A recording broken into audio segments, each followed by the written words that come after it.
This is The Red Line, where we interview three geopolitical experts on one big issue shaping the news both here and overseas. And I'm your host, Michael Hilliard. 130 meters, about 400 feet for the Americans listening. What kind of a difference do you think 130 meters could really make? In one place of the world, that 130 meters is the difference between doubling your wage and living 10 years longer on average. The 130 meters I'm describing here is a bridge along the Narva River in northern Europe. On the west bank of the river lies the Estonian city of Narva, and on the east bank of the river lies the Russian city of Ivangorod. And as recent as 40 years ago, citizens living on either side of the river lived relatively similar lives. Then a few years later, in 1991, came the collapse of the USSR. And the Soviet Union's 15 constituent republics were all simultaneously given this once-in-a-lifetime opportunity to completely restructure their nation's core beliefs and institutions. Rather than decades of slow political movements, this was a unique opportunity to completely restructure everything all at once. And of the 15 republics of the Soviet Union, some states like Kazakhstan or Uzbekistan decided to stick with their same Soviet-era leaders and implement very little inclusive reform within the economy. And to many, it largely just felt like they changed the flag that was flying on the roof. In stark contrast, the three Baltic states, Estonia, Latvia, and Lithuania, went all out, removing almost all remnants of their USSR structures and even ditching Russian weapons at a time when they had very little money to buy anything else. And the results of these reforms were absolutely stark, with the three Baltic states very quickly experiencing massive levels of growth and investment, and a sharp rise in their citizens' standard of living, whereas others underwent decades of wide stagnation. And nowhere was this economic transformation between Russia and Estonia more present than across our aforementioned bridge. The Narva Bridge, crossing the Narva River, has Narva on one side and Ivangorod on the other. And whilst Ivangorod on the Russian side is mostly populated with Russians, Narva on the Estonian side is also mostly populated by Russians. In fact, it's almost entirely ethnically Russian. 95% of Estonia's third biggest city speaks Russian, with the population being 85% ethnically Russian and 35% of them even being Russian citizens. Between the two sides, same geography, same people, mostly same language, and yet, even when you adjust for cost of living or the relative strength of their currencies, on the Estonian side of the river, life is by almost every measure far better. In Narva, crime is lower, education is higher, and wages are almost double that of the average wage in the Russian Pskov Oblast just across the border from Estonia. And when comparing Narva, an Estonian city full of Russians, to the average in the Pskov Oblast, life expectancy in Narva is nearly 10 years higher, or from just walking 130 meters over the bridge into Estonia. It seemed that Estonia pulled off the miracle that most of their old USSR compatriots simply couldn't. And with it, investments came pouring in, the EU and NATO came knocking at their door offering membership, and the country achieved the highest GDP per capita of any former Soviet state. But as much as Estonia feels like it should be taking a victory lap, after nearly 30 years of success, now under the surface, things are growing increasingly complicated.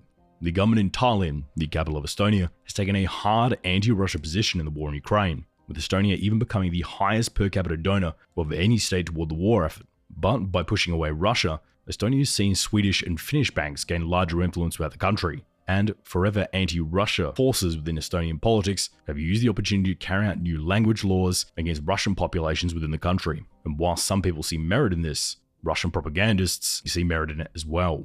So what lies ahead for Estonia? A continuation of this starbound trajectory, or will we see fundamental problems within the country finally bubbling to the surface, placing NATO's northern flank in a precarious, undefined limbo? Those are just some of the questions we're going to be tackling here today. And to help us understand the history of the country, as well as the fault lines present within, we turn to our first guest. Part 1. $6,000, 10 years, and 130 meters. Estonia is an energetic, successful, an extremely modern country whose history goes back for much longer than most people realize. It has had unfortunate experiences throughout its history, most especially with the decades of Soviet occupation, but we shouldn't define Estonia as being a post-Soviet country. It existed before the Soviet Union, and it will continue to exist for many years. Elisabeth Braw is a senior fellow at the American Enterprise Institute, where she specializes on Northern and Eastern European strategic affairs, as well as defenses against emerging national security challenges. And on top of that, she's also a columnist for Foreign Policy magazine, as well as Political Europe, where she writes on national security and globalized economic issues. She has also been published in numerous prestigious organizations such as the Wall Street Journal, and currently serves as a member of the National Preparedness Commission for the United Kingdom. And we're thrilled to have on the program today. It's a small country of just about 1 million people who are very proud to be Estonians. And in the past 30 years, the country has defined itself not just by its commitment to its own security, but also through its incredible technological innovation that has made the country fantastic for startups. Over the last 30 years, Estonia has gained a well-earned reputation for producing financial unicorn startups, with this tiny nation of just 1.3 million being the catalyst for companies like Skype, Bolt, and Kazaa, all of which were either founded largely by Estonians or within Estonia. When it comes to finance or tech, Estonia punches well above their own weight. And this could be seen even back during the USSR, when many of the USSR's most cutting-edge directors and musicians often came from the tiny Soviet Republic of Estonia. Estonia, for lack of a better word, was probably one of the most westernized Soviet republics, possibly due to the fact that Estonia, being right there on Europe's doorstep, was one of the only places that was in range of Finnish and Swedish TV and radio signals, often giving Estonian citizens a far better understanding of the outside world compared to Soviet citizens in places like Kazakhstan or Georgia. But up until independence, there wasn't a huge divergence between the Estonian Soviet Socialist Republic and the Russian Soviet Socialist Republic when it comes to things like living standard, wages, or even life expectancy. But today, there are some pretty stark differences between the border states in modern-day Estonia and modern-day Russia, with Estonian citizens in cities like Narva having a life expectancy that is almost 10 years longer than the average Russian citizen in the nearby Pskov Oblast. But how did Estonia manage to actually pull this off? How did they manage to change their economic reality so drastically as compared to those living just over the river in Russia or even in Belarus, just 200 k's southward? After re-independence, Estonia essentially put itself on a crash course, and along with Latvia and Lithuania, really led the independence movement within the Soviet Union. And the people who joined the course for independence decided that if you're going to have independence, you have to do it properly. And so they completely redid what the Soviets had done, not just in their thinking about the economy. They went for a complete crash course in the economy, did away with everything that had been a part of the Soviet-style economy was run, and set up a total free market economy, which was painful in the beginning, but turned out to be very successful. So what they did was a complete crash course in terms of personnel. I remember a friend telling me years later, he worked in the Pentagon right at the beginning of the 90s. One day he was sitting in his office in the Pentagon, and a young man wandered in saying, "I'm from the Estonian Ministry of Defense. I have an appointment." And my friend said, "Oh, that's great. It's nice to meet you. Did the minister send you?" And the young man said, "I am the minister." And that's the way it was like. You had all these young people in their early 30s and some even younger who became ministers without any experience, but with a great deal of zeal and a great deal of idealism. And yes, things could have gone terribly wrong, because having a government run by people who have no experience in the business of governance is a risky proposition. But the Estonians took the position that you have to make a clean sweep, and they have done rather well. But as much as Estonia can completely overhaul economic systems, there are still numerous leftovers from their Soviet past, one of which being the large Russian diaspora here in the country, with around 23% of Estonia's population being ethnically Russian rather than Estonian. And this becomes even more apparent when you look at cities like Narva, Estonia's third largest city, where over 90% of the city's population speaks Russian, and over 85% of the population are ethnically Russian. Now, I'm not saying this is a bad thing. Cities like Cabramatta in Australia are a majority Vietnamese, and it's a fantastically integrated part of the city with some of the best food available anywhere in Sydney. But Australia isn't in heightened geopolitical tensions with Vietnam anymore. And noting these recent escalating tensions between Russia and Estonia, how does Tallinn get around the fact that they are in direct geopolitical competition against a country with ties to nearly a quarter of their population? The large presence of ethnic Russians across the Soviet Union is one of the legacies that the Russians left. What they were trying to do throughout the decades of the Soviet Union was to create an empire of different republics that were ethnically integrated. And you can say that was a noble thought, or you can say it was an imperialist thought.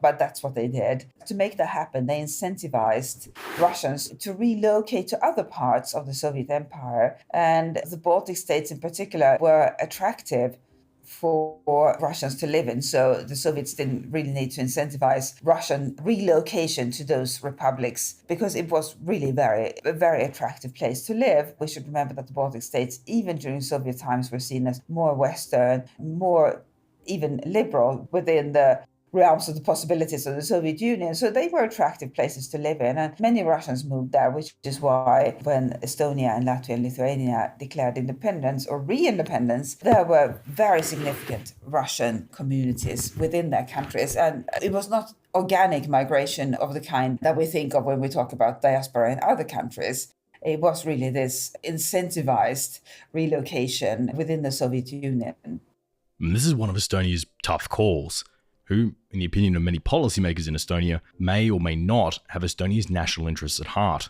But to be fair, a lot of these ethnic Russians have been living here in Estonia for as long as these Estonian families have, either moving into the area during the Russian Empire's takeover of the Baltic states in the early 1700s, or may have come in during the Russian annexation in 1939, or may have even been forcibly moved by authorities in the USSR and have lived in the area for decades since. Many of these Russians residing here in Estonia may know no other home other than the one they have in Estonia, but at the same time may still refuse to integrate into the Estonian society and culturally identify themselves as Russian, watching Russian television, speaking Russian, and often having opinions that would more closely align with the Kremlin rather than Tallinn, the capital of Estonia. Now, Estonia can't just kick these Russians out, as that would be against international law and a pretty awful thing to do. But they also can't just wait for them to integrate, as many of these concentrated Russian pockets throughout the country have existed throughout the entirety of modern-day Estonia. And as Narva shows us, even 30 years later, still refuse to integrate and maintain a massive cultural difference in the city compared to other places in the country. So how does Tallinn work around this? Now, I remember vividly in the early 90s, it was a massive issue for Estonia what to do about these Russians, for 1/4 of their population to be Russian. But there they were, these Russians, and they weren't arming any sort of rebellion, but they were in many cases hostile to what Estonians were trying to do, because it was obviously very much an Estonian undertaking, but they couldn't kick them out because they weren't violating any laws for the most part. They were just there. So there's been this uncomfortable coexistence for many years, really, since Estonian re-independence. This uncomfortable coexistence, the Russians knowing that they are not particularly welcome in Estonia, but nevertheless being allowed to stay. There was a lot of concern around the time of Russia's annexation of Crimea that Russia might want to pull a similar trick on Estonia. And the question was, how would ethnic Russians in Estonia behave in such a situation? Fortunately, it hasn't come to Russian annexation or any other military aggression against Estonia. So what about these new language laws, with the government trying to consolidate some of the language differences and encourage Estonian to be spoken across country? Because as it stands, only around 70% of Estonia can actually speak Estonian, with around 56% of the country being able to speak Russian, mostly in the older populations, and about 51% of the country being able to speak English, mostly in the younger populations. So many Russians who are being encouraged to learn Estonian are simply opting to learn English, as there's better job prospects outside of Estonia itself. So how is the Estonian government trying to work around this? The Russians in Estonia, in many cases, don't speak Estonian. They speak Russian because you could, during Soviet times, you could speak Russian anywhere in the Soviet Union. And in the case of Russians in Estonia, as is the case with Russians everywhere in the former Soviet Union, they in many cases watch Russian TV, which, as everybody knows, is often not very truthful and doesn't exactly instill loyalty to Estonia. The interesting thing, though, over the past 17 months or so has been that Russians in Estonia haven't really voiced particular support of Russia Russia's war against Ukraine, they have remained quiet on the subject. And I think many of them have realized that actually they have it really good in Estonia. They are lucky to live there, as opposed to the juxtaposition of where Russia is today and the effect of the sanctions on the wider Russian population. It is a difficult situation if you're a small country, and specifically if you're a small country with its own language, then you don't have the luxury of saying, oh, English is the global language today, we'll just go with English. We have just seen, for example, the Netherlands decide that their universities' instruction in English has gone too far. And now the new policy is that the language of instruction at Dutch universities is English, not Dutch. And Dutch is a larger language than Estonian. It is a challenge for any country, smaller country with its own language, that yes, it is much easier to speak English. If you want to attract people to your country, you do so by facilitating the use of English. But Estonian is a unique language spoken by 1.3 million. It's a tiny language, and I'm not surprised that the Estonian government, Estonian authorities are working very hard to make sure that Estonian keeps being used. So what is the general relationship like between the Russians and the Estonians? Obviously, it's a history that's seen occupation, but it's also a history that's seen liberation as well, particularly in the case of World War II, a subject that's become increasingly contentious throughout Estonia at the moment. Can you take us through what the cultural relationship is like between these two countries? If your experience with a country is under its occupation, then you won't have a lot of affection for it. And yes, Estonians will acknowledge that the Soviet Union helped defeat the Nazis, but in the process of World War II, the Soviets committed a lot of aggressive acts themselves, including occupying the Baltic states. And they have somewhat reluctantly kept the various Soviet memorials that the Soviets put up during the time of the occupation of Estonia. But we saw after Russia's invasion of Ukraine that the Estonian authorities decided some of those monuments had to go.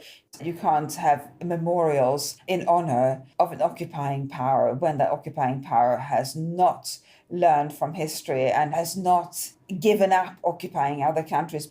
We should remember that Estonia has a much longer history of links to Sweden and Germany, for example, and is proud to be part of that group of countries. It has close ties to Finland, but especially harmonious ties to Sweden. Estonia has been incredibly gutsy since the invasion of Ukraine. We have seen the Estonian government position itself extremely clearly, and especially Prime Minister Kaja Kallas has been incredibly vocal on the need for the West to support Ukraine. And Estonia has indeed emerged as the largest donor as a percentage of GDP per capita to Ukraine in terms of military assistance. I think it reflects a genuine desire among Estonians to help Ukrainians, because Estonians know what it's like to be occupied. And we have seen that within NATO, we have seen it within the European Union, and we have seen it exemplified most strongly by this young generation of leaders. So Estonia managed to do the impossible, something almost all of the other post-Soviet states could not do: rebuild their economy and develop themselves to become the beating heart of the new tech startup sector within Europe, something that would be almost unthinkable just 40 years ago. But all of these successes are sitting in a precarious position, as much like the other former Soviet states, the question of Russia is still one that is largely unanswered. And for Estonia, with its large Russian diaspora within the country, things are increasingly complicated. As in Estonian politics, you'll have some groups calling to crack down on the Russians and punish anyone who refuses to accept the cultural norms, like learning the Estonian language. But others will point out that these Russians often speak English now, and the sort of language being used in these attacks is exactly the kind of rhetoric that is likely to radicalize the Russians that were already here, even if they weren't radicalized in the first place. Fortunately though, this is Estonia, and the country has been able to thread every challenge thrown at them so far, whether it's been solving the defense problems by joining organizations like NATO, or solving its economic problems by joining trading blocs like the EU. But there's still a large question as to whether Estonia can solve this one. What can Estonia do to solve the problems around cohesion within the Estonian state? And how has the conflict in Ukraine complicated or sped up this problem? Well, to take us through that, we turn to our second guest. Part 2. The one that got away. No, I tell you, as a historian, we have a very, very long history of mostly negative experience with our eastern neighbor, Russia. And the most sort of quiet time in our history, we had a more than or nearly 1,000 years ago. And for that also a good understanding how to survive as a small nation in this kind of geostrategically turbulent location as we are, and taking into account the current Russian aggression. Marko Mihkelson is the current chair of the National Foreign Affairs Committee for the nation of Estonia, as well as a serving member of the Estonian Riigikogu, the national parliament. He's also served as the Estonian chair to the EU Affairs Committee and chair of the National Defense Committee. Before his time in government, he previously worked as the director of the Baltic Center for Russian Studies and was editor-in-chief of the biggest national daily newspaper, Postimees, having taken the role after serving as Postimees chief correspondent assigned to Moscow, and we're thrilled to have him on the program today.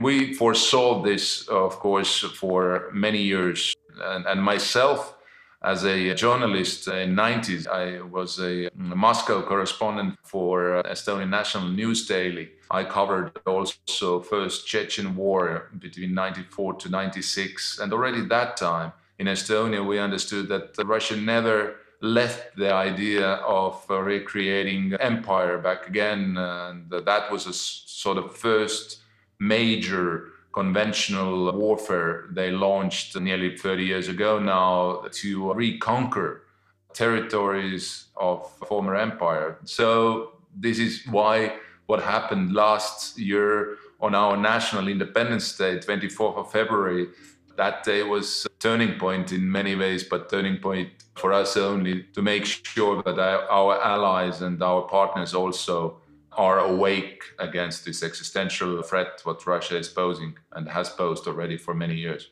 You've been covering Estonian defense for a long time now, and were very supportive of Estonia's decision to join NATO back in 2004. So, having now been in the organization for nearly 20 years, what do you see as Estonia's role within NATO? This is a very important question. As I said earlier, one of our mantras is never alone again. While just prior to World War II, then we were an independent nation, our that time diplomacy or kind of priorities were linked to neutrality.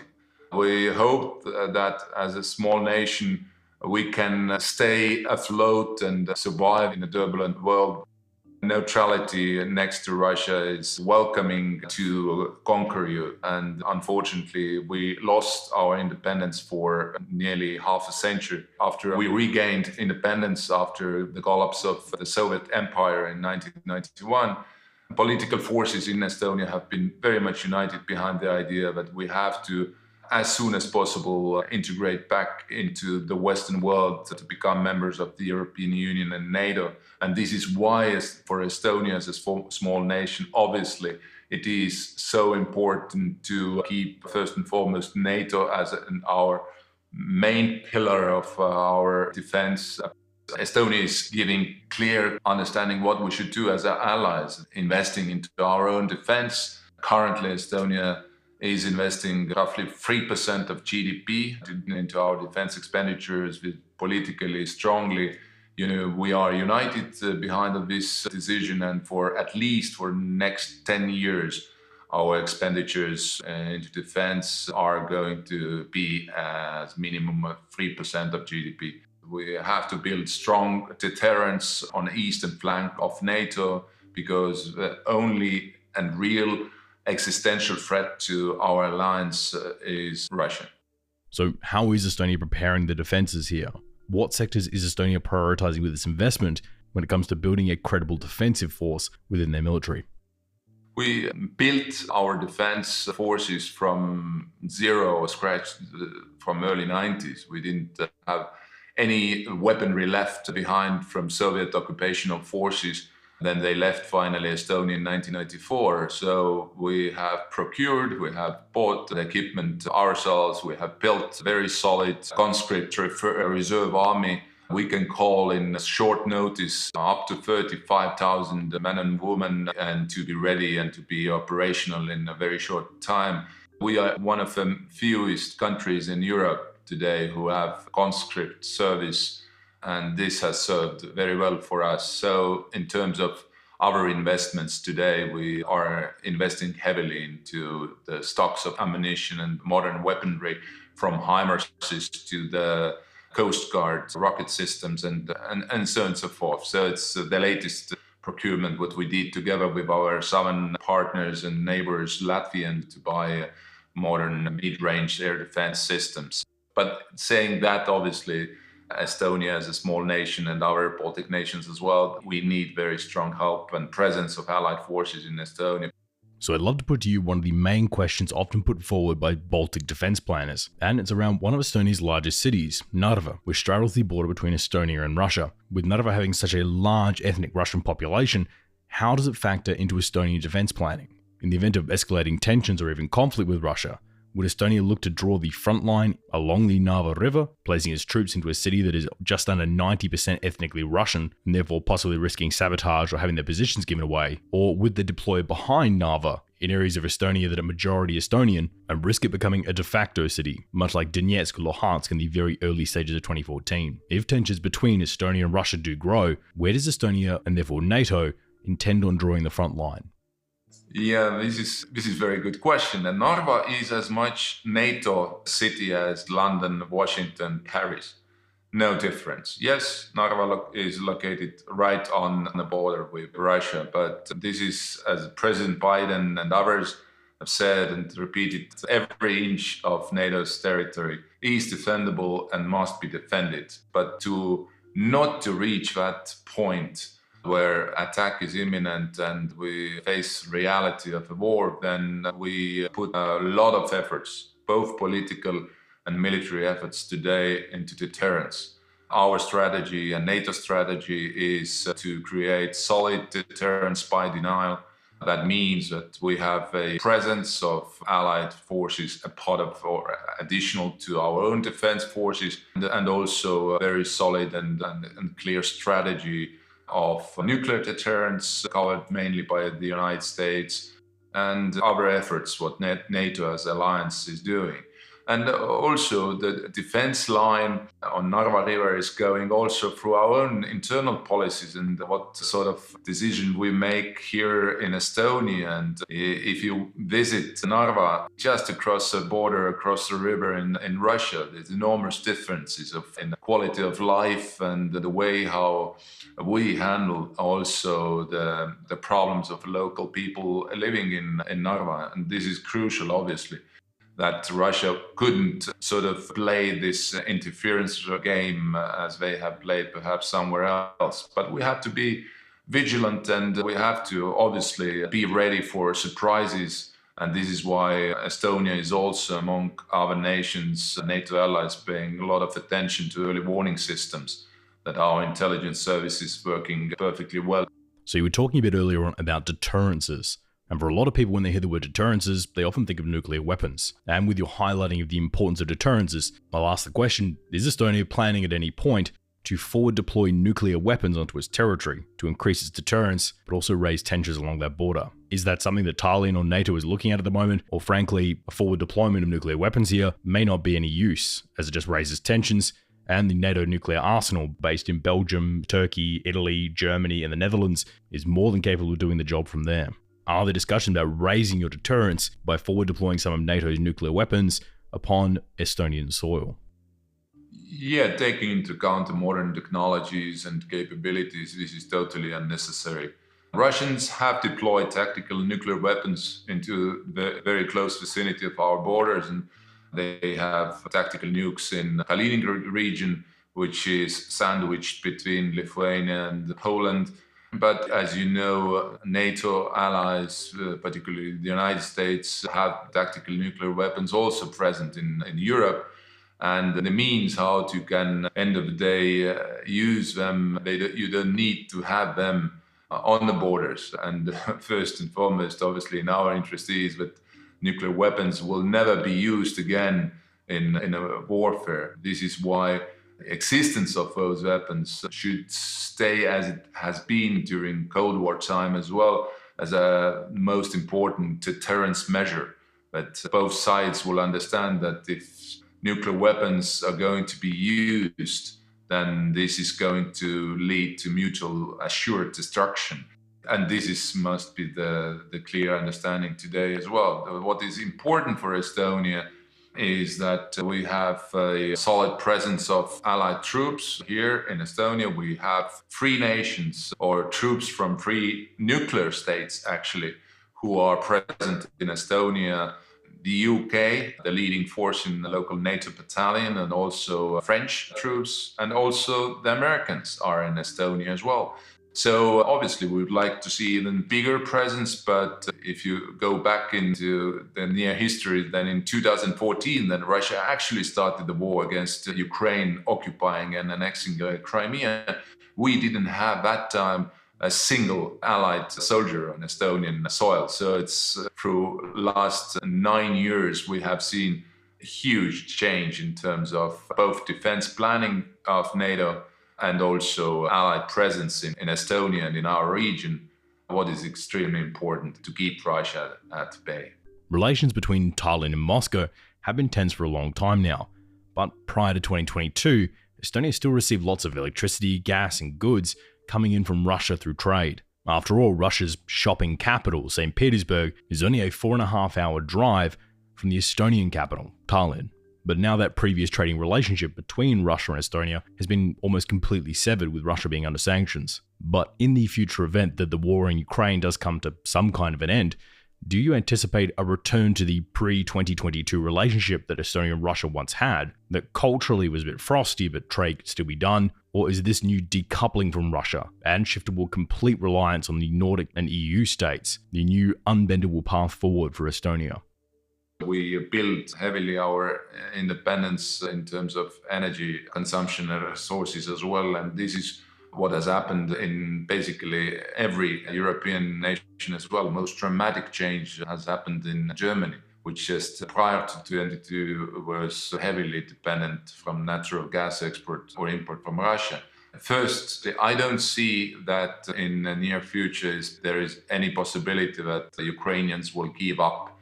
That means that, unfortunately, this war most likely will last a little bit longer than we expect today. The second point is that I don't see any opportunity that we go back to the relations with Russia, what we had before 24th of February last year. We have to make sure that, first and foremost, Russia will be strategically defeated in this war of aggression in the middle of Europe. Because the aim of Russia is not only to destroy Ukrainian statehood, but also to destroy Western security alliance in the Euro-Atlantic area, namely NATO. So who do you see then as Estonia's main trading partners going forward then? Naturally, every country trades first and foremost with its neighbors, but you must take into account that Estonia, as a member of European Union, we have a common market. Free and common market, like with both into northern direction, to western direction, to southern direction. Our main trading partners are in Scandinavia, like Finland, Sweden, and others. And actually, regionally, we have very close cooperation in different spheres. And we are very like-minded nations with the Nordic and Baltic nations. A special format, we have NB8, 8 countries. Altogether, 5 Nordic countries, 3 Baltic nations. So we work very closely. And I must say that after Finland and Sweden becoming members of NATO, we have even more good opportunities to enhance not only in the sphere of security issues, but also in terms of economic affairs, trade, innovation, and so on. Estonia is also known about as a unicorn hub as well in the world. We have the highest number of unicorns per capita, and that tells you that the young generation is very hungry to invent, to be innovative, to be internationally sort of recognized in many ways, and also internationally connected. This is the future, this is present, and this is also future of Estonia. It really is amazing what just a few years can do. Just 2 years ago, the defensive landscape of Europe looked very, very different. And many Eastern European analysts looked at the defense of the Baltics through a completely different lens. Whether it was the DoD study or the RAND study or any of the countless others, the wide assumption being made was that in the event of a Russian invasion of the Baltics, that the Russian armored columns would reach Riga and Tallinn within just 60 hours, and that the Baltics falling to the Russians was a foregone conclusion. Analysts pointed out that if NATO even wanted to defend the Baltics, they would either have to rush troops into the area, that it would likely take too long and require too risky a route. NATO troops were assumed that they'd either have to travel up the Suwalki Gap between Kaliningrad and Belarus, knowing that Russian troops stationed within Kaliningrad and Belarus would likely travel just the 60 kilometers needed to close the Suwalki Gap and cut off any troops that had just entered or were still deployed within the Baltic states, leaving the only other option of supply across the Baltic Sea, a route that would require Baltic Sea ships running a dangerous gamut past Kaliningrad and its nest of anti-ship and anti-air missiles. Many more risk-averse analysts simply assumed that if the Baltics were invaded, we would let them fall to the Russians and come back and liberate them later, hoping the NATO alliance would stick together long enough for us to liberate them. But that was 2 years ago, and Russia is now significantly weaker. NATO is far more unified, and we have Finland and likely soon to be Sweden entering NATO, converting the Baltic Sea from a narrow Kaliningrad death run to becoming in all reality a NATO lake. But how will these new changes in Russian strength in NATO's borders impact the defensibility of the Baltic states? With these new changes, are we still likely to contemplate abandoning the Baltics until later? Or will the entry of Sweden and Finland completely rewrite our playbook on Baltic defense? What's the new defense measure? Will Sweden get its entry into NATO? And what will Estonia's role be within the new northern flank of NATO? Well, to answer all that, we're doing our final guest. Part 3. The Tripwire. I do not believe that NATO treats the security of one member state as different from another. So the commitment under Article 5 to consider an attack against one as an attack against all would apply to the Baltic states now. Stephen Pfeiffer is an affiliate of the Center for International Security and Cooperation, as well as a non-resident senior fellow with the Brookings Institute, specializing in nuclear arms control, Ukraine, Russia, and European security. Previous to this role, he was also formerly the US ambassador to Ukraine, as well as special assistant to the president and senior director for Russia, Ukraine, and Eurasia on the National Security Council. In addition to Ukraine, he also served in the US embassies in Warsaw, Moscow, and London, as well as the US delegation to negotiation of intermediate-range nuclear forces in Geneva. More importantly, though, he's a great friend of the show, and we're thrilled to have him back on today. The Baltic states' applications were accepted by NATO back in 2002. They started the process, and they formally came in 2004. And that was a different time. You did not have today's Russia, a Russia that today clearly is aggressive and is prepared to use military force against at least one of its neighbors. So some of the questions that might have been asked by the Baltic states in today's situation weren't asked by then. But once the Baltic states were in, and the drive there, I believe, still in the sense of the enlargements by NATO in the 1990s and the 2000s, the first drive was to underpin the democratic market transitions that countries moving from the wreckage of the Warsaw Pact and the Soviet Union were undergoing. It was not, at the time, I think, seen as a necessary defense commitment in the sense that Russia in 2002 was not seen as a threat it is today. Of course, Vladimir Putin, really over the last 10 years, has very much changed the threat that Russia poses to Europe and has changed that perception within NATO. I think a good foundation to build this upon is to ask how you would categorize the relationship between the Baltics and Russia, both pre-2022 as well as post-2022. How has Russia's 2022 invasion of Ukraine impacted the relationship between these guys? The Baltic states clearly were among those parts of the Soviet Union that were pushing for independence and pushing for the breakup of the Soviet Union. And in fact, they gained their independence from Moscow back in September of 1991, or at least that's when Moscow formally acknowledged it. Of course, the United States and other countries in the West had never officially recognized the Baltic states' incorporation into the Soviet Union. So you have a very troubled history between the Baltic states and the Soviet Union. It goes back 1939 and 1940 when the Soviet Union occupied the Baltic states, deported tens of thousands of people. And then when the Soviet army pushed the Germans out of the Baltic states in 1944, another round of deportations. So there's a history there that has led these countries to be very interested in regaining their independence. And what I think you've seen over the last 30 years, really beginning fairly early on in the 90s, was a determination in all three Baltic states to join institutions such as the European Union and NATO that would really lock them into Europe. And they saw that as part of the separation process from Russia. So prior to 2022, the defensive landscape of the region looked very, very different, with many analysts assuming that if the Russians were to enter the Baltic states in force, they would reach Riga and Tallinn within 60 hours, and there would be very little NATO could do to stop it without taking on excessive risks toward their forces. The depressing conventional wisdom was that the Baltic states would be acting more as a tripwire for NATO forces rather than a impenetrable steel wall like they often portray themselves. But now that we're seeing Finland's entry and very likely soon Sweden's entry into NATO, how are those defense calculations around the defensibility of the Baltics changing for people like yourself?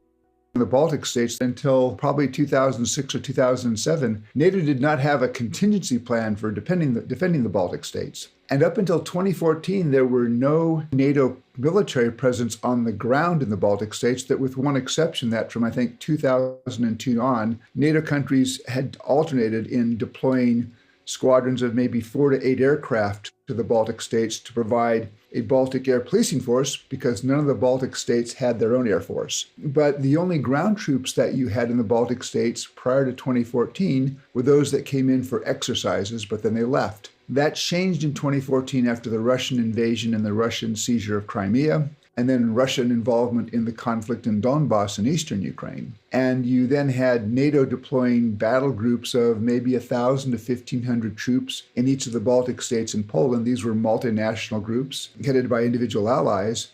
And they were largely seen as a tripwire force that were there to send a political signal to Russia that any military action against Estonia, Latvia, Lithuania would be met by NATO as an alliance. Now, I think in the aftermath of what we've seen the Russians do in the last 16 months in Ukraine, one, there are questions, probably in some reassessment of just how much of a threat the Russian military poses. While it was probably a mistake 2 years ago to think that the Russian military was 10 feet tall, I would think it would be an equal mistake to think that the Russian military is 2 feet tall. So I do expect that you're going to see NATO looking at an enhanced military presence in the Baltic states, something more than they've had in the past, and then, of course, working on more rapid reinforcement capabilities, because you don't want to create a situation where the Russians think that it would be a walkover.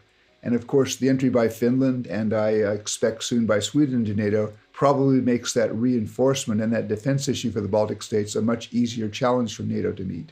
And when do you expect Sweden to be able to join NATO officially? Obviously, Finland already had the nod, but Turkey is stating at the moment that they'll block the vote. Many assume that Erdogan, the main holdout preventing Sweden from official entry, was withholding his vote to simply punish Sweden as political red meat for his voting base living outside of Turkey, mostly in places like Germany, as it makes Erdogan look powerful, whilst at the same time appealing to some of the more religious voters. With it often being the case that this very large voting base living outside of Turkey often vote on more nationalist issues rather than economic ones, as economic decisions made by the government affect them far less not living in Turkey. But now that the election's over and Erdogan's won his re-election, do you assume that he will now be coming back to the table looking for a deal?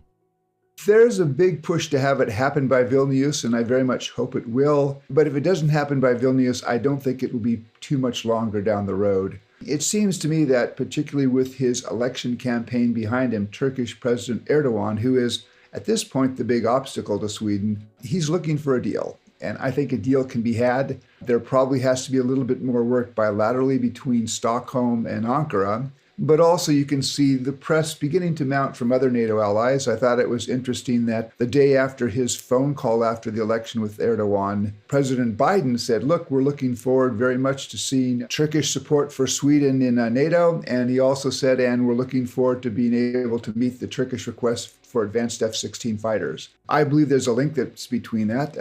And so there's some subtle pressure, I think, being applied on the Turks. And my guess is there's a deal to be had. They're just working on the exact terms now. Hopefully that'll be done by Vilnius. The main issue with the defense of the Baltics was continuing supply, as yes, we could probably fly troops in, but keeping them fed and armed would be the main problem. What most of the studies showed us is that the Suwalki gap coming up from Poland into Lithuania would likely be cut off by the Russians and the Belarusians, and that any naval or air resupply traveling over or parallel to Kaliningrad would be a dangerous route to undertake. But with Sweden and Finland's entry into NATO, the Baltics can now be supplied from Stockholm to Tallinn, which is just a 200-mile or 360-kilometer ride, and even shorter distances between Helsinki, the capital of Finland, and the ports in Tallinn, with boat rides between Helsinki and Tallinn being less than 3 hours by ferry. With Sweden and Finland's entry to the organization, NATO now has multiple large ports on both sides of the Baltic Sea. But for people listening, how does that change the defense dynamic and calculations around the region? With Finland and then Sweden now in NATO, I mean, the Baltic Sea in effect becomes a NATO lake. And so I think it makes that reinforcement effort to the Baltic states a much easier problem. It also makes it much more likely that the Russian Baltic Sea fleet is going to be bottled up. I think there's already discussions that have been going on for some time between Finland and Estonia about procuring land-based anti-ship missiles. If they did that, that would give them the capability really to shut down the Gulf of Finland and bottle up most of the Russian fleet that's home ported near St. Petersburg. And then you only have to worry about those ships that are present in Kaliningrad. Looking at a map, the entry of Finland and Sweden into the alliance make challenges of defending the Baltics much easier for NATO to solve. So we know Estonia and Latvia are getting more troops and equipment, and the Finnish ports are getting their own anti-ship missiles. The Swedish as well are building up naval facilities in Gotland and around the east coast of Sweden. And in general, the region is becoming a lot more defensible. But what about if we go just north of here? You see, with Finland's entry to NATO, we now have a new 1,300-kilometer border of wilderness front line running along the eastern border of Finland. With this border, for the most part, having nothing but lots and lots of trees on the Finnish side, and Russia's only railroad connecting Moscow to the crucial Russian Arctic bases in Murmansk and Severomorsk. With that crucial artery railroad being at times just one track wide and only 40 kilometers from the Finnish border. A less than ideal situation for any Russian defense planners whose resources and troops are already stretched pretty thin. So what do you think will happen with this border? For the sake of saving everyone the effort, will both sides leave this frontier largely unguarded, just doing the odd patrol, or are we likely to see a proper militarization of the 1,300-kilometer long border running down the spine of the Kola Peninsula? What does the Finnish border look like in a few years' time?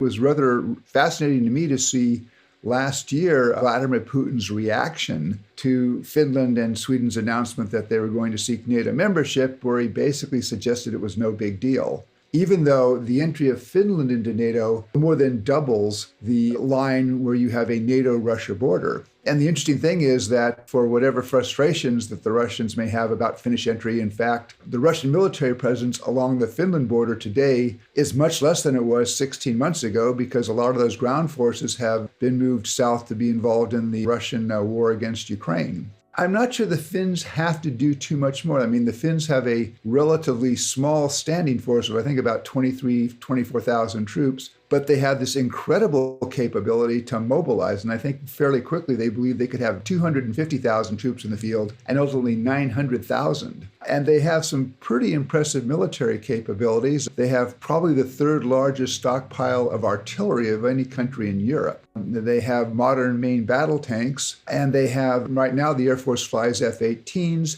but they've signed a contract to buy F-35s, which would make those fighters capable with the F-35s that are being purchased by Norway, Denmark, the Netherlands, and Belgium. So I think Finland can integrate fairly quickly into NATO, but it may not have to make too many adjustments to its current military status. Well, I think you'll see is basically the kind of planning on the focusing on how would reinforcements be moved into Finland, what kind of infrastructure would be necessary to reinforce the country with other NATO forces in a crisis.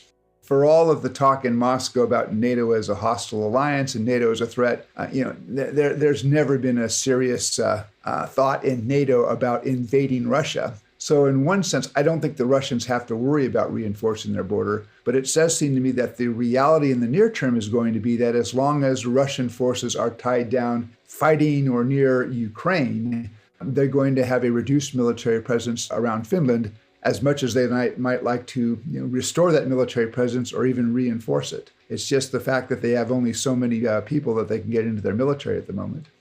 So with the Russian Baltic fleet based just outside St. Petersburg, knowing that they would now have to run the gamut between Helsinki and Tallinn to get out of the Gulf of Finland, a gap that is as short as 80 kilometers across and quickly filling up with Western-made anti-ship missiles. And knowing this, the Russian Admiralty must be looking at the Baltic fleet as more of a liability than it once was, as the entry of Finland into NATO really does box them into position. In response to this, do you think we'll see the Russians redeploying more of their Baltic fleet down toward Kaliningrad, or even redistributing parts of the Baltic fleet to more easily defendable fleets like the Northern Fleet based out of Severomorsk, or the Pacific Fleet based out of Vladivostok? How do you think the Russian Admiralty is going to react to this vastly worsened defensive position?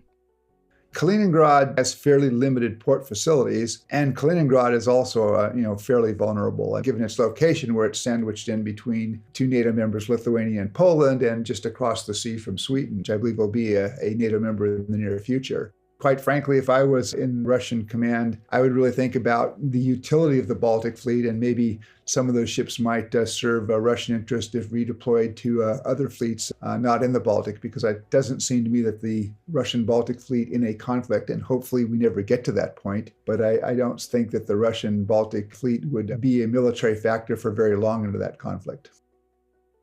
So let's move back down to Estonia now. And there's an interesting hypothetical around Estonia that I've been posed a few times. So I'd love to get your opinion on it. As you know, the city of Narva, along the Russo-Estonian border, is a majority ethnic Russian city, and by a pretty wide margin. And with the growing tensions between the Estonian and Russian populations there is a worry there about fighting kicking off between the groups in the city. For a hypothetical here, let's say fighting and rioting breaks out in Narva, with Estonians and some police beating up local Russian populations. And in response, the Russian police or very light military units stationed across the border in Ivangorod, who have been receiving calls for help from Russian citizens in Narva, now come across the bridge from Russian Ivangorod into Estonian Narva to attempt to quell the riots and prevent further violence. Now, this scenario is interesting because it is a moral grey area and nowhere near cut and dry on what the right option should be. But I'm curious, what do you think NATO's response would be? Would these troops crossing the river be seen as an act of invasion, or just reasonable people looking to help? Does NATO assume that these troops would go back over the border once the riot had calmed down, or do they worry that once in the city, they may refuse to leave, forcing NATO to either go on an offensive to kick them out, or openly admit that where the line is somewhat blurry? It's an interesting hypothetical, and I'm very curious to know how you think Estonia and NATO would react to these Russian forces coming across the bridge in the name of riot control. My guess is if the Russians were to sort of get involved in any kind of ethnic tensions and use Russian military force in Narva, there would be a strong reaction from the Estonians, and NATO would be supportive. Narva is part of Estonia. It's part of NATO territory. You haven't seen anything that would suggest that the ethnic Russian population of Narva on its own, want to seek independence. The question would then be, if there was that, how much were the Russians involved? And so that would be seen as an external threat, then I think there would be a strong Estonian and a strong NATO response. Speaking of hybrid threats, Estonia in the past has come under frequent cyber attack from the Russians, with the Russians even testing a lot of their cyber capabilities in efforts to bring down the Estonian power grid on multiple occasions. Things that were tested here were often implemented in Ukraine later on. But Estonia seems to punch way above their weight in cyber defense. So can you take us through why that is, and if this is a trend that's likely to continue? I think one of the interesting things about Estonia is it's a very digital economy.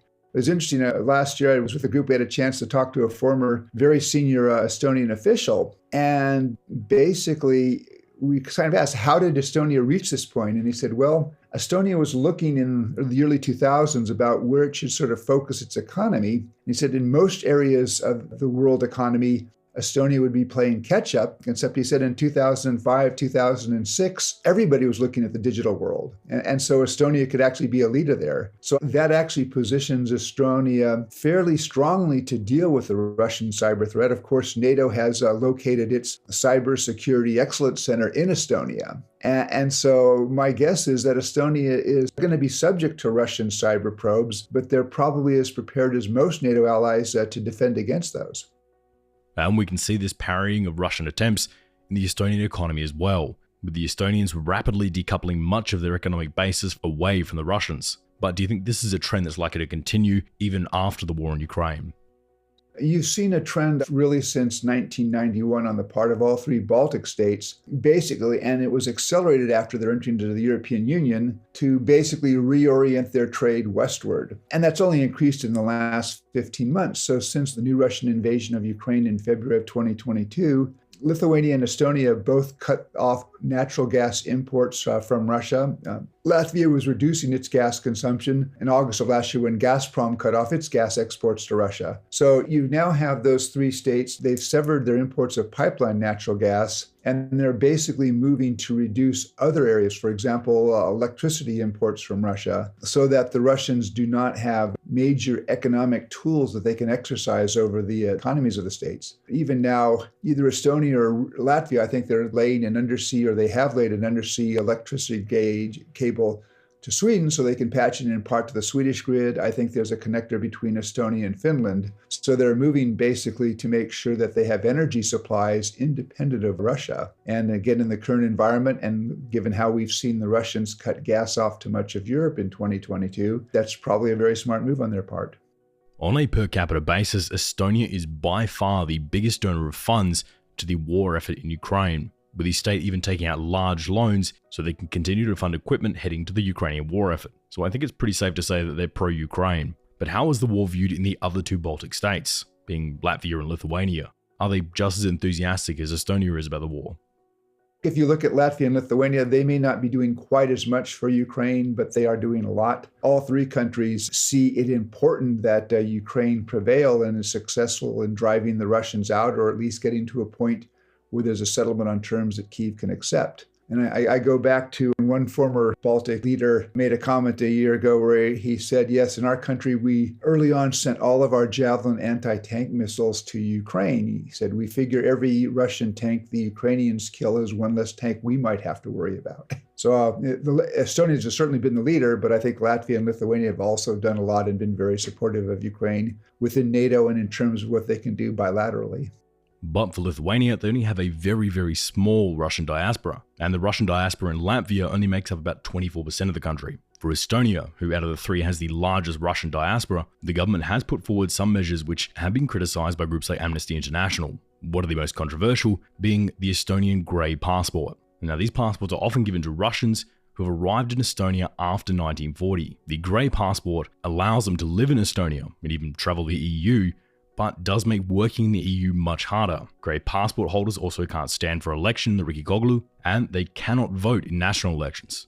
There are also some jobs in Estonia that will not hire you if you possess a grey passport. And because of this, holders of grey passports often have an unemployment rate as high as double that of the national average, with the decision of whether you get a red Estonian passport or a grey Estonian passport often coming down to the holder's ability to speak Estonian, a notoriously hard language with 14 separate cases. Now, to give both sides, I do understand that for Estonians, they want to prevent Russians having undue influence within their national elections, as the Russian diaspora is quite a large voting bloc, and that governments often need both carrots and sticks in order to convince people to learn a new language, particularly a hard one like Estonian. But I also do worry that this may backfire on the Estonians.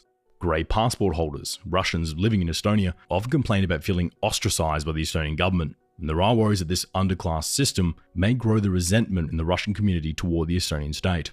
And on a larger geopolitical level, there are worries that policies like this allow Putin to go to Russian diasporas in states like Latvia, Georgia, Azerbaijan, Kazakhstan, and Uzbekistan and say, look how mean those Estonians are. We would never do that. We accept you for who you are, as the Russians often have far less requirements for attaining a Russian passport. I know it's a complicated issue, but are you worried that Estonia may be ceding the moral high ground on this one? Well, again, this was really, I think, only an issue in two of the three Baltic states. I mean, Lithuania, the ethnic Russian population, I believe, was like less than 10%, maybe only 7%. So Lithuania basically, from the outset, said, if you're in Lithuania, you're a Lithuanian citizen. In Estonia and Latvia, where there was concern, the ethnic populations were, I think, 24 to 27% ethnic Russian. And there was a sense that a large part of that population had actually moved into Estonia and Latvia after the Russians had reoccupied the Baltic states following at the end of World War II. And so there were certain requirements, I think basic language requirements, that made some people uneasy. But I think in the end, when the Europeans looked at this, they found that the standards that Estonia and Latvia had set were not unduly severe. But remember, we're now 30 years into that. And my guess is that while you may have in both Estonia and Latvia, you probably have an older ethnic Russian population, which probably still wants to speak Russian, hasn't learned Estonian and Latvian. You know, for those under 30 who've really gone through Estonian and Latvian school systems, they probably are, fairly comfortable in Estonian and Latvian. So I think this is an issue which has been ameliorated with time. And so my last question for you is a question I assume a number of TV pundits would bring up pretty quickly if tensions were to begin to spiral on the Russo-Estonian border. That question being, why should the US care about Estonia, or even defending the Baltic states? What do the US and Europe gain from our current deployments into the Baltic states? It stems from the point they're members of NATO. And again, NATO is based on the commitment of allies to consider an attack against one and an attack against all. If NATO, above and beyond the risk to Estonia, Latvia, and Lithuania, But if NATO did not move to defend one of those countries, I think it would promote very real questions within NATO. What countries would NATO move to defend? And again, the Baltic states came in at a time, I think, which was fortunate for them because this real possibility of conflict with Russia back in 2004 was not foreseen. And that's, I think, a critical factor.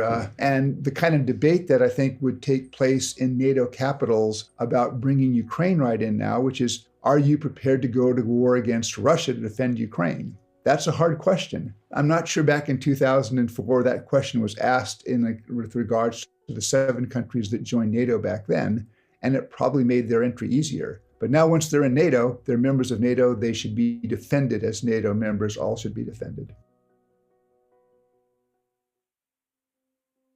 Estonia really is the wonder child of the former Soviet republics, with the country going much further than almost anyone ever thought they would, transforming from a Soviet backwater to one that has the technological prowess to go toe-to-toe against Russia in cyber warfare.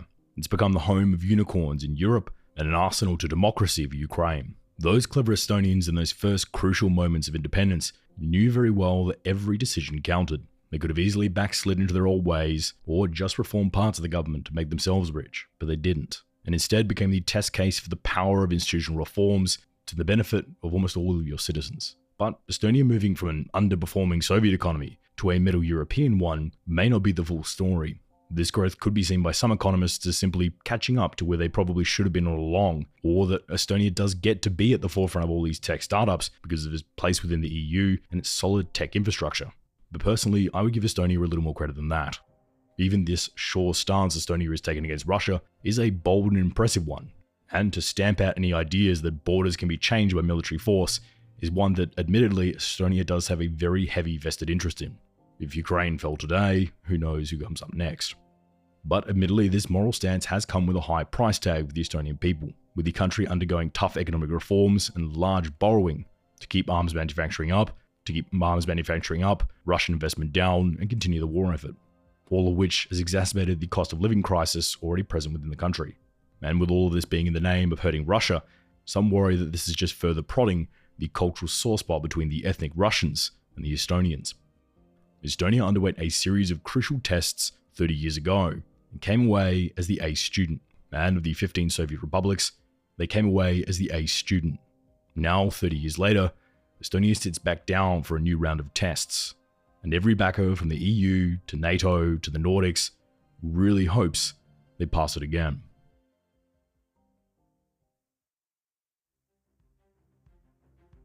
Thank you so much for checking out the show this week. I not only think that Estonia has one of the top 3 flags in the world, but I also absolutely love the country's history and economics. It's a super interesting country, and I'm sure it won't be the last time we discuss it here on the show. And if you want to keep up to date when we go even further into the Baltic states, as well as the rest of the world, you can find all of that out as soon as it drops by following us on social media. On Twitter, Reddit, Instagram, Facebook, Discord, and TikTok, on the handle @TheRedLinePod. If you want to follow me on Twitter, I'm on the handle @MikeElliotOz. Oz is in Australia. This show is completely funded by our amazing Patreons, who donate a small amount of money each month to help us keep myself and the team going. And speaking of our amazing Patreons, this week I want to thank Pi and Eric Rudolph, who are the latest Patreons to sign up as of time of recording. This show is only possible with the support of listeners like these guys, and we really cannot thank them enough. So this episode on Estonia is all thanks to you. As usual, here are my 3 book recommendations. The first is Understanding the Baltic States by Charles Clark, for a great crash course on the developments on Estonia, Latvia, and Lithuania since independence. The second is The Full Digital Nation by Violanas Chapatita Dirabs, for a look at the rapidly expanding Estonian tech startup scene.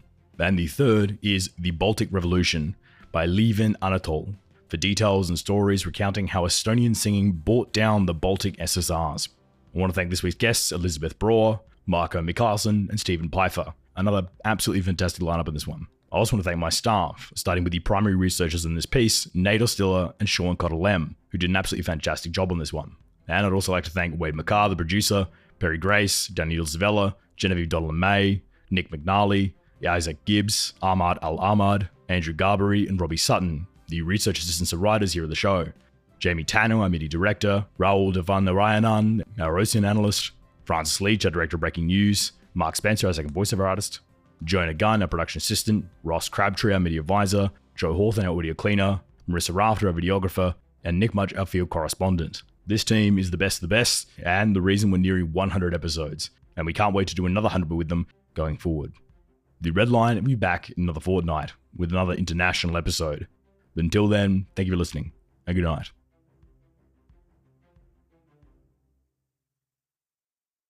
The views and opinions expressed in this episode are solely those of Michael, our guests, and the Red Line podcast. They do not represent any government or organization and are solely our own. For more information, please visit theredlinepodcast.com.